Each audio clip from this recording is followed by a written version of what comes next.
This house was built like a stilt house, not for aesthetics, but out of necessity. It sits next to a river, and the water rises frequently, so instead of trying to stop it, the solution was different: lift the house off the ground.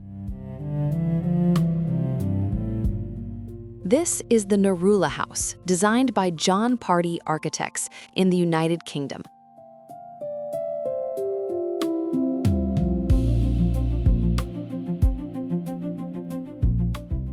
The house sits more than 2 meters above ground level, supported on columns.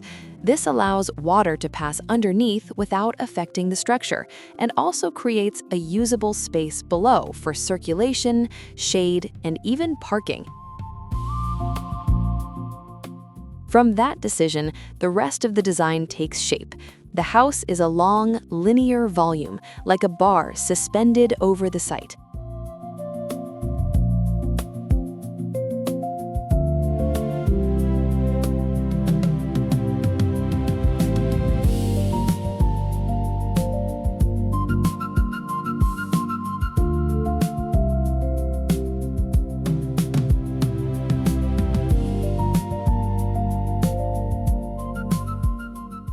In the middle of this volume, there is a void, a courtyard that splits the house into 2 parts.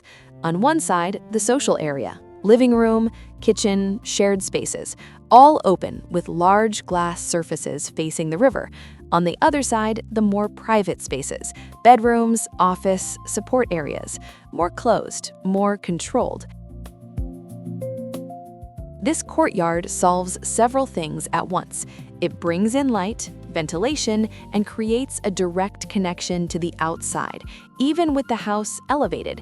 In other words, even without touching the ground, the house remains connected to the place. You don't enter a closed space. The house is open, connected to this central courtyard.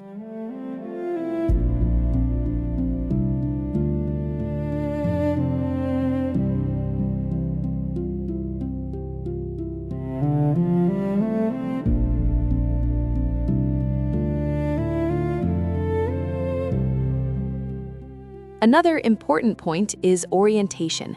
The house is positioned to make the most of natural light throughout the day, and the roof helps with that. It extends outward, creating shade over the glass areas and protecting the interior.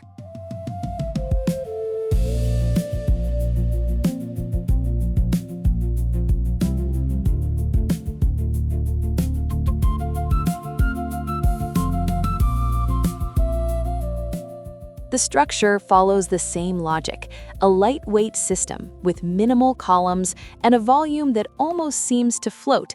This reduces the impact on the site and reinforces the idea of lightness.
The house also uses efficient systems, such as solar energy and heating solutions, but all of this stays in the background. The focus remains on space and its relationship to the site.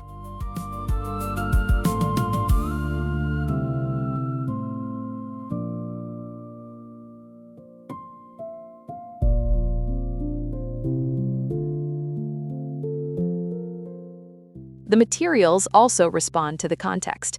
The exterior wood ages over time and gradually blends into the landscape without strong contrast.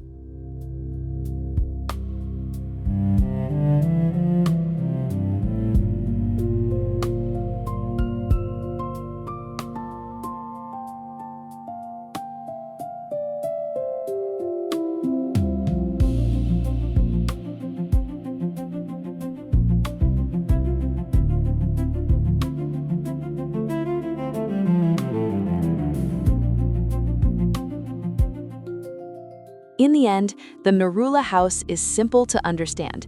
It doesn't try to control the land, it accepts the condition and responds to it. A house that lifts itself off the ground so it can keep working even when the water rises.